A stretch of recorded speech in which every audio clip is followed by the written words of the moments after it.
पुत्र पाने के रास्ते खुल जाते हैं। साथ ही साथ देवता, असुर, मनुष्य, गंधर्व, नाग, राक्षस और किन्नरों को भी हमेशा अपने अपने पितरों की पूजा करनी चाहिए। भाद्रपद पूर्णिमा से अश्विन कृष्ण पक्ष अमावस्या के दिन तक को श्राद्ध के लिए सबसे उत्तम बताया गया है, जिसे पितृपक्ष भी कहते हैं। अब सवाल ये उठता है कि श्राद्ध की सबसे पहले शुरुआत किसने और कब से की? तो इसके बारे में भीष्म कहते हैं कि बहुत समय पहले परमपिता ब्रह्मा जी से एक बहुत ही प्रतापी महर्षि अत्रि उत्पन्न हुए। उनके ही वंश में भगवान दत्तात्रेय का जन्म हुआ। फिर उनके पुत्र नीमि और फिर नीमि के पुत्र श्रीमान हुए। श्रीमान बहुत बड़े तपस्वी थे। उन्होंने कई सालों तक कठिन तपस्या करके अपने प्राण त्याग दिए थे। इस पर इनके पिता नीमि बहुत दुखी हुए और उन्होंने अपने धर्म के अनुसार अपने पुत्र का सारा क्रियाकर्म किया। इसके बाद पितृपक्ष के चतुर्दशी तिथि मतलब 14वें दिन श्राद्ध में देने लायक सारे सामान को इकट्ठा करके बहुत ही सवेरे उठ गए। साथ ही साथ अपने पुत्र के मनपसंद फल और अन्न को भी इकट्ठा किया।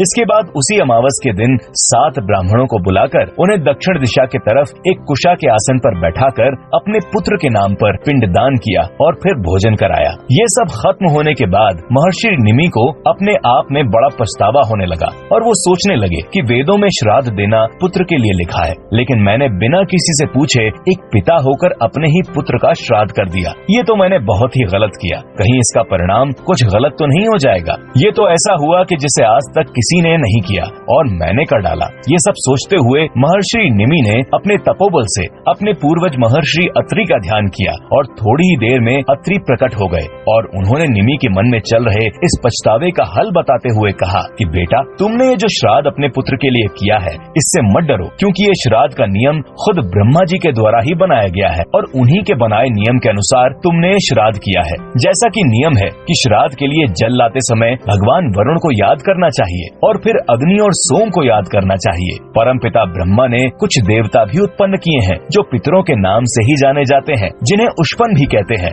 और श्राद्ध में इन्हीं का भाग निश्चित किया गया है। जो व्यक्ति इनकी पूजा श्रद्धा के साथ करता है उसके पूर्वजों का नरक से उद्धार हो जाता है। और इस तरह महर्षि निमि को महर्षि अत्रि ने श्राद्ध के बारे में विस्तार से बताया और फिर अपने लोक को वापस लौट गए। तो इस तरह सबसे पहले महर्षि निमि ने श्राद्ध करने का नियम शुरू किया और फिर धीरे धीरे सभी ऋषियों ने अपने पूर्वजों के लिए श्राद्ध करना शुरू कर दिया और इस तरह एक परंपरा सी बन गई जिसमें ब्राह्मण, क्षत्रिय, वैश्य और शूद्र ये चारों वर्ण के लोग भी श्राद्ध में देवताओं और अपने पितरों को अन्न देने लगे। कहा जाता है कि श्राद्ध में सबसे पहला भाग अग्नि को दिया जाता है। इसके बारे में पितामह भीष्म बताते हैं कि एक बार जब बहुत सारे अन्न देवताओं और पितरों को पहुँचने लगे तो वो दोनों इतने सारे अन्न को पचा नहीं पा रहे थे और इससे दुखी होकर वे लोग ब्रह्मा जी की सभा में पहुँचे, जहाँ पर इत्तेफाक से अग्निदेव भी मौजूद थे। देवताओं और पितरों की ऐसी समस्या को सुनकर अग्निदेव बोले, हे देवों और पितरों, आज के बाद से हम लोग साथ में भोजन किया करेंगे और सबसे पहला भाग मैं खाया करूंगा।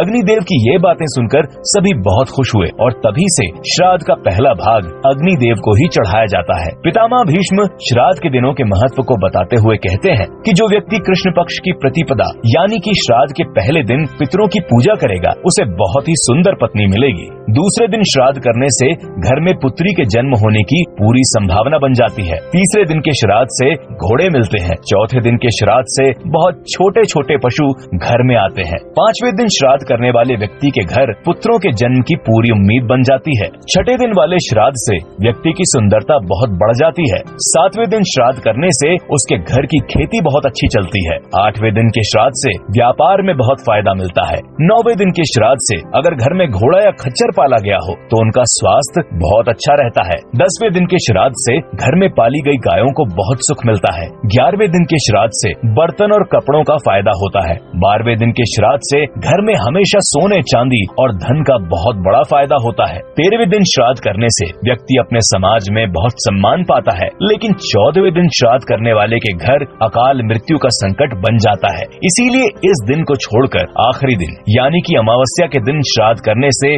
श्राद्ध करने वाले की सारी इच्छाएं पूरी हो जाती हैं। तो ये थी जानकारियां पितृपक्ष और उसके दिनों के महत्व की। इसके अलावा एक और मान्यता भी है कि श्राद्ध में निकाले गए भोजन या प्रसाद को सबसे पहले कोए को ही खिलाना चाहिए, नहीं तो इससे श्राद्ध करने का फल नहीं मिलता। लेकिन आखिर ऐसा क्यों है, क्या है इसके पीछे का कारण? तो इसके बारे में भी एक कथा सुनने को मिलती है जो हम आपको बताने जा रहे हैं। आनंद रामायण के अनुसार एक बार इंद्र का पुत्र जयंत कौवे का रूप बनाकर माता सीता के पास गया और उनके पैर के अंगूठे अंगूठे को अपनी तीखी चोंच से बार बार नोचने की कोशिश कर रहा था, जिससे माता सीता के उस अंगूठे से हल्के खून की धारा निकलने लगी। अचानक श्री राम की नजर उस कौवे पर पड़ी। ये देखकर श्री राम को बहुत गुस्सा आया और उन्होंने तुरंत ही एक सीका निकाल लिया और उसे इस तरह मंत्र पढ़कर उस कौवे पर छोड़ा, जिससे वो कौवा यानी कि जयंत घबराकर वहाँ से भागा, लेकिन उसे उस सीके से छुटकारा नहीं मिला। वो जहाँ जहाँ जाता वो सीका उसके पीछे पीछे जाता। जब किसी भी तरह जयंत को उससे छुटकारा नहीं मिला तो उसने बचाव के लिए श्री राम की शरण ली।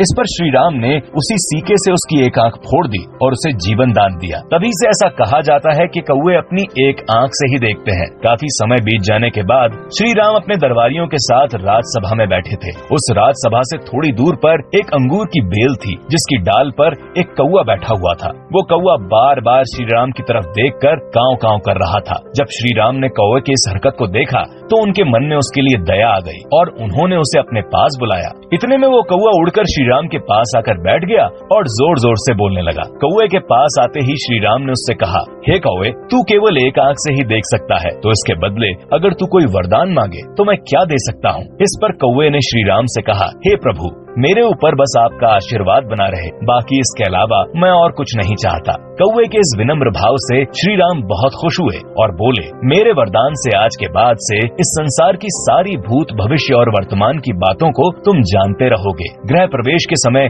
अगर तुम किसी व्यक्ति के दाईं तरफ से निकल जाओगे तो उसे शुभ शगुन माना जाएगा। जब किसी मृतक के लिए पिंड दान किया जाएगा, उस समय अगर पिंड को तुमने स्पर्श नहीं किया तब तक उस मृतक को सदगति नहीं मिल सकती। इसके अलावा जब तुम श्राद्ध में बने भोजन को अपने से स्पर्श नहीं करोगे तब तक उस श्राद्ध कर्म को पूरा नहीं माना जाएगा। ऐसा वरदान पाने के बाद वो कौवा बहुत खुश हुआ और वहाँ से उड़ गया। तो इसीलिए श्री राम के आशीर्वाद से कौवे को श्राद्ध का भोजन खिलाना बहुत जरूरी माना गया है, नहीं तो श्राद्ध कार्य अधूरा माना जाता है। आज की ये वीडियो आपको कैसी लगी कमेंट में जरूर बताइएगा और ऐसी ही रोचक कथाओं को जानने के लिए आज ही सब्सक्राइब करें नारद वाणी। नमस्कार।